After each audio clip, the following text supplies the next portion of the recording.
Hello and welcome. Once again, we are back in a running train, and today I want to do something slightly different. I want to give you a quick beginner's tutorial where we discuss how to operate the train, some of the traps I've been falling into, some of the things I had to find out for myself through some very helpful people in the forums. So it's all in this video put together to help you to have a good start if you're interested in this game.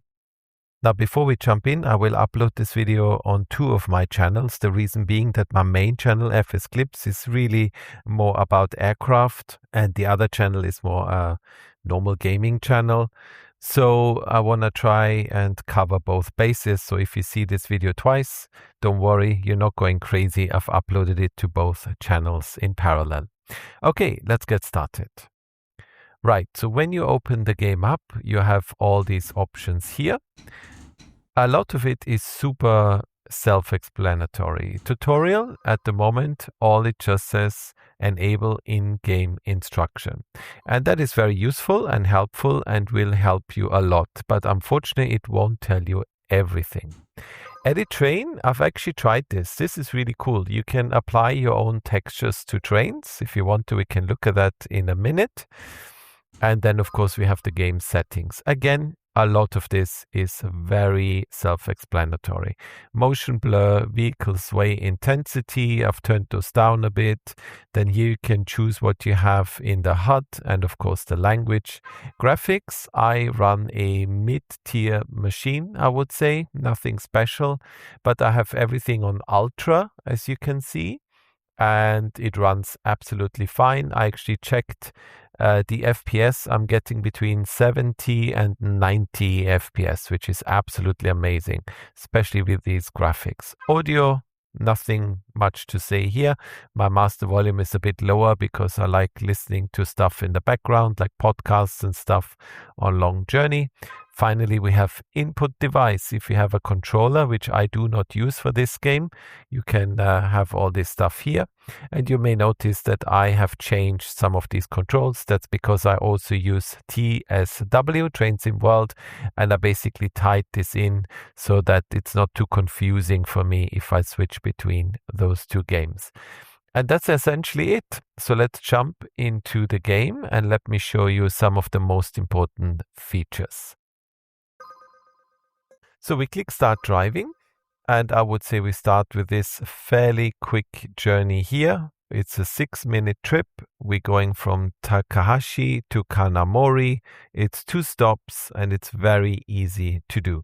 You can see it's the only journey where I ever managed to receive an A. All the others were B and C because I got to be honest with you, this game is very harsh when it comes to giving you points or taking away points especially.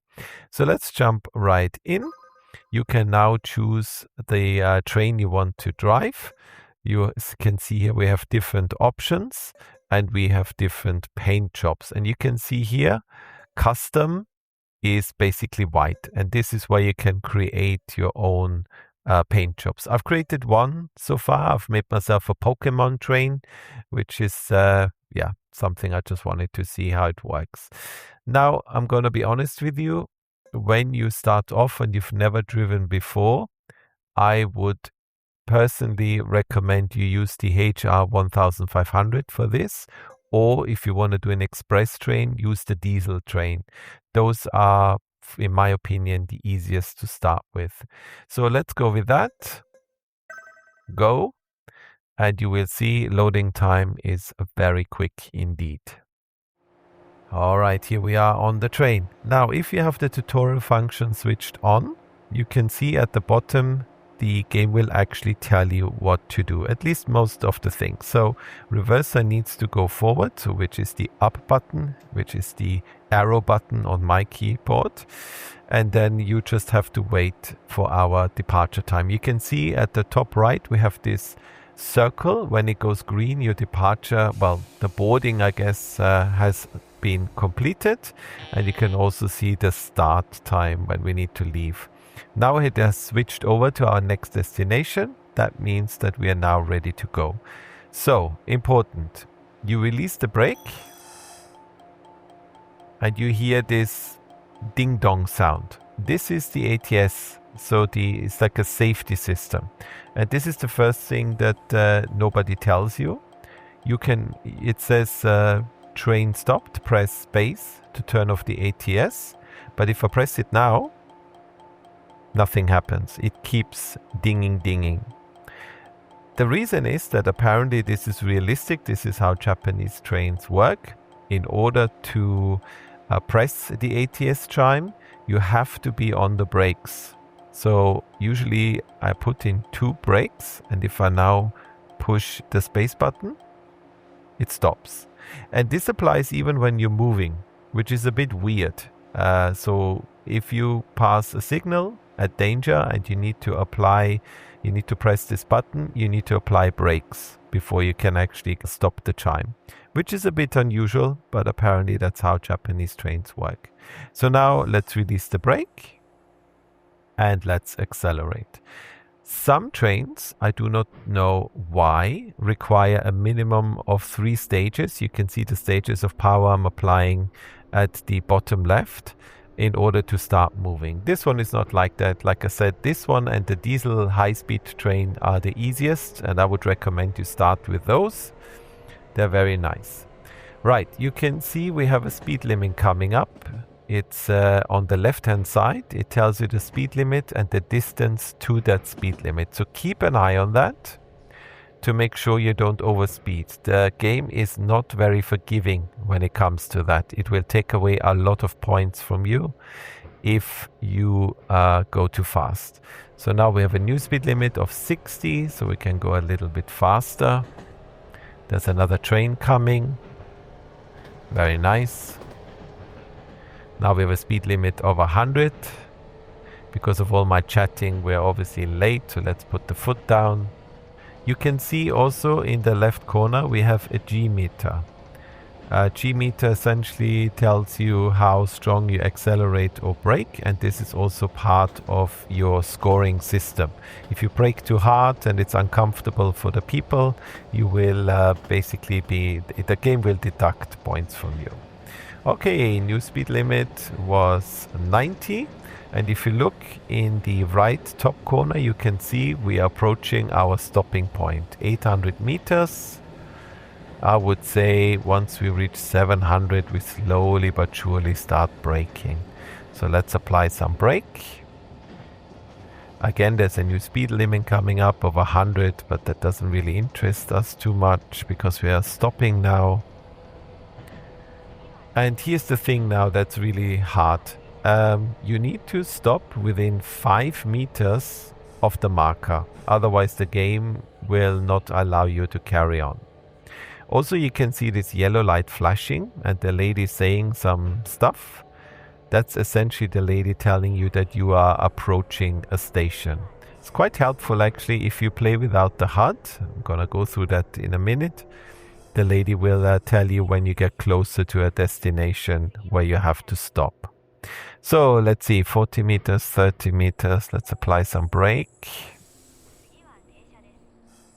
And as we get closer, we do a nice and gentle braking. We're within 5 meters. Stop the train. Good. And you can see at the top in real time what this means in terms of points. Okay, let's go through some controls then. 1 is the standard camera. If you press 2 on your keyboard, you go outside and you can move the camera around the train. It will follow the train. You can see here on the right hand side we have additional controls. You can do the whistle, we can switch on the headlights, which is something we should have done. And then we have, if you press 4, we have this, I call it photo mode, which is actually really neat. So you can now move the camera around with the arrows. It takes a little bit to get used to, but you can make some really cool screenshots here. Now, if you want to, you can even use this for a video by changing the camera speed. You do this with either Y or U.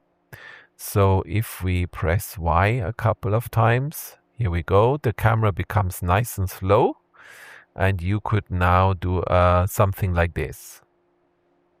Very nice. So nice and gentle. You can even change the time of the day with the plus and minus keys. So let me just run through that quickly. So if we wanted this to be daytime, we can just press the minus key a couple of times. Let's speed the camera up a bit. And then you could, for example, take a screenshot from here. You can also change the weather with 9 and 8 going forward and backwards. And if you feel like you've got the nice perfect shot, you press F5 and this will remove the HUD. And this goes in like the F5 button works in every single camera. So even if you're in the cab and you want to get rid of all the clutter, the HUD, then you just press F5 and it disappears. F5 again, and you are back. In this mode, you cannot control the train, by the way. It will be, so if I now apply, I don't know, power or release the brake, nothing will happen. For that, you need to go back into one of the other views. So let's jump back into the cab. We'll release the brake. And let's add some power. Right, we're obviously very late, but that's okay. The main thing is to talk you through everything. So the next thing that's going to happen is that we will come across a signal that will give us an additional speed limit. So I'm going to show you that in a second.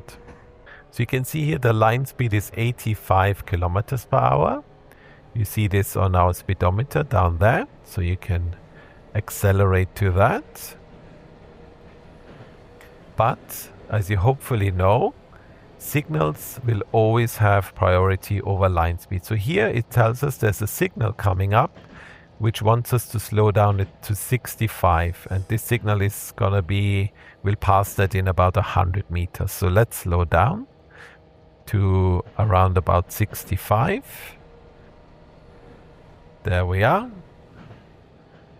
And now the next signal wants us to slow down to 45, even though the line speed is 100 kilometers per hour. So once again, we have 200 meters to go roughly. Let's slow down to 45. Stop the braking. And you will see once we pass that signal, the speed limit on our speedometer will change to 45, even though the line speed is higher. Now, driving at these low speeds with this particular train is not easy, because if you go to idle, it has a tendency to slow down. And if you give the minimum amount of power, it speeds up. So you just have to play around with that.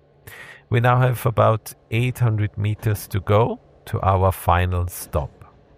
And before we get into the station, you will see we will pass a signal that will tell us that the next signal is red. And you need to acknowledge this. And once again, remember, you need to use the brakes.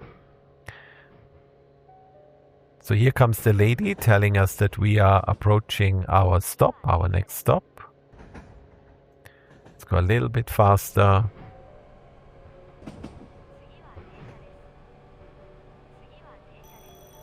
And here comes the warning. So put on the brakes, press space.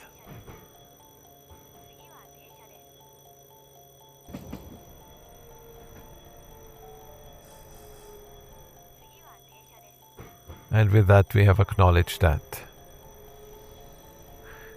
So let's come in here to stop.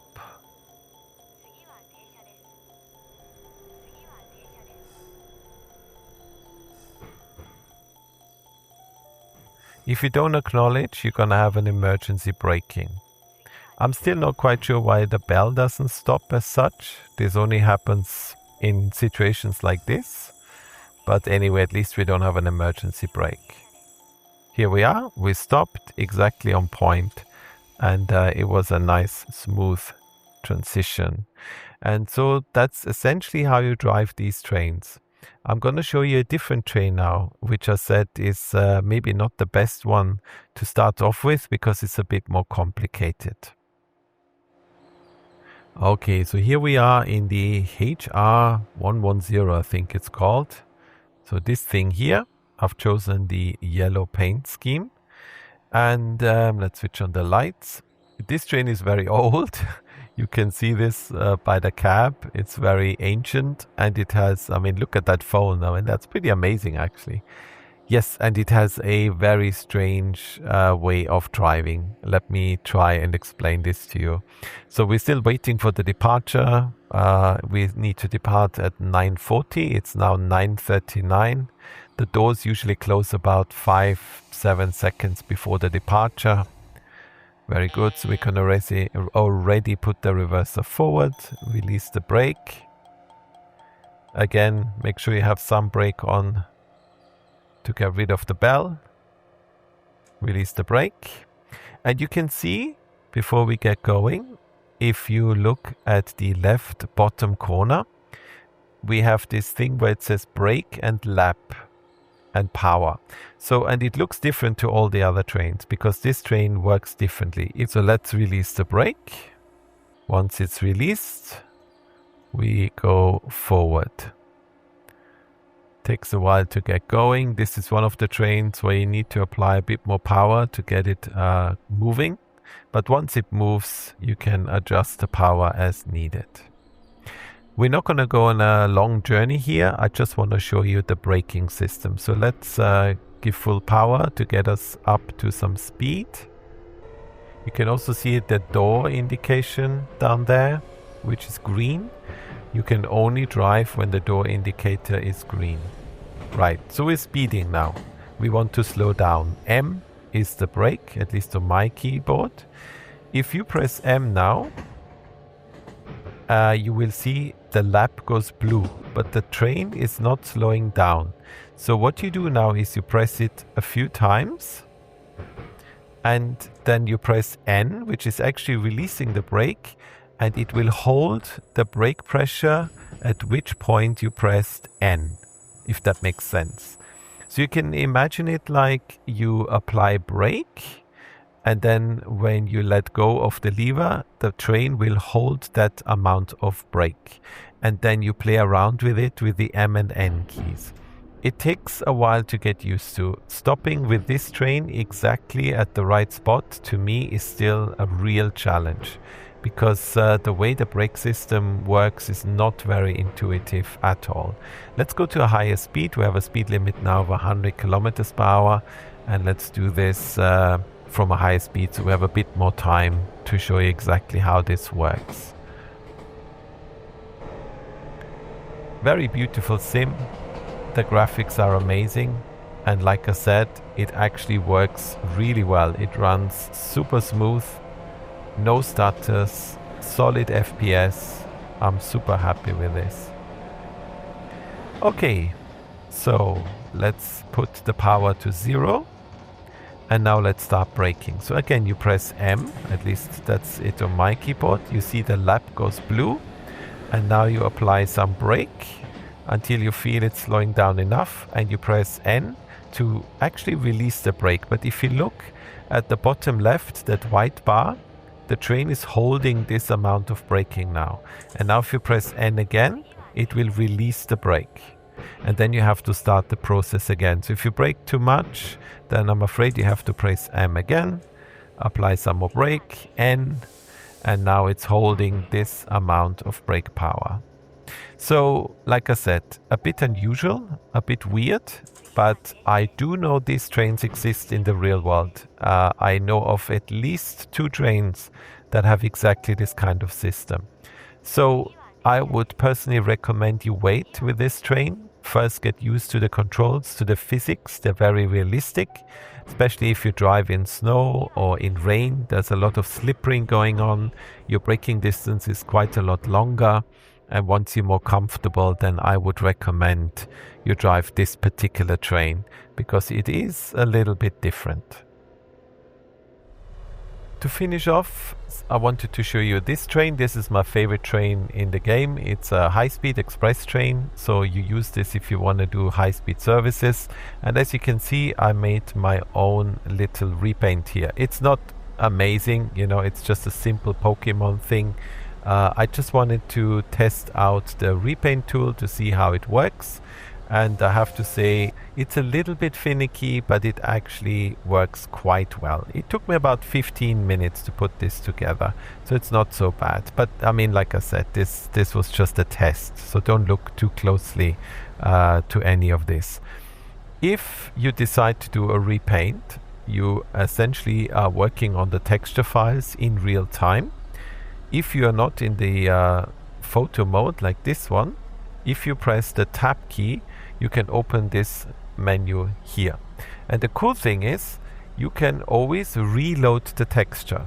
So if you change something in your software where you work on the texture and you save it, you simply press this button here and it will in real time upload this texture into the sim. So you can actually work on the texture whilst looking at the train in the sim. Something I have never come across before and is extremely useful, especially if you have things like, I don't know, you want this ball here in the front to be exactly in the middle, so you can move it left and right and always reload the texture, and that way, you know, you can always see exactly what's going on. So here you can see what the texture would look like if you haven't done anything yet. So this is what you're presented with in your texture editing software. And you can also see we have here different textures that come with the train already done. They're fairly simple, but actually I think they make the train look really nice. So this is one of the default ones. So another nice feature of this particular sim that I thought is very useful. So some final thoughts about the game. So I've said this in another video, the game looks absolutely amazing. The trains feel really alive and everything, the environment and everything around you is just absolutely stunning. I cannot believe that this was done by just one single person. In terms of game optimization, it runs really well.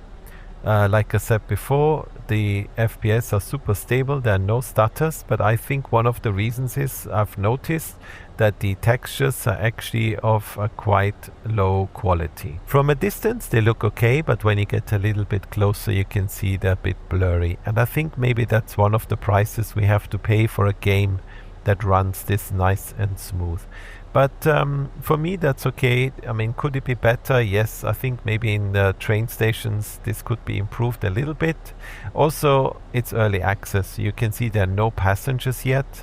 I assume they're gonna be added. It's gonna be very interesting to see how that's gonna work. As you can see, the style is ultra realistic.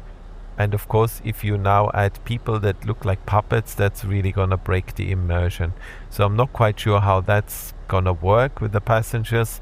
I'm really curious to see how that is going to be solved. But as you can see, it's not that difficult. Just look at the controls. Make sure you bind them to something that makes sense to you. And then, like I said, maybe start off with this train here. It's by far the easiest to drive. You do an express service along the entire route. You get to see everything, and that's a good way to start. There's also a small branch line over there. That's very short. Each trip is only 12 minutes. It's a single track line. And that's also very good if you want to practice your stopping and starting all the time, because there's a lot of stopping and starting going on. So those are the two things I would use to begin with, and then you just work your way through all the other trains and parts of the route. And this is, I think, all you need to know to get started in running train. It's fairly straightforward. The menu and UI is really well designed, so I think you shouldn't have much problem. Like I said, look out for the ATS, that's a bit weird, and for that one train with the weird braking system. But apart from that, everything should be easy even for a newcomer. Oh, there's another train. Okay, and with that we have reached the end of the video. I hope you found it useful, I hope you found it interesting, and I look forward to seeing you in the next one. Until then, all the best. Bye bye.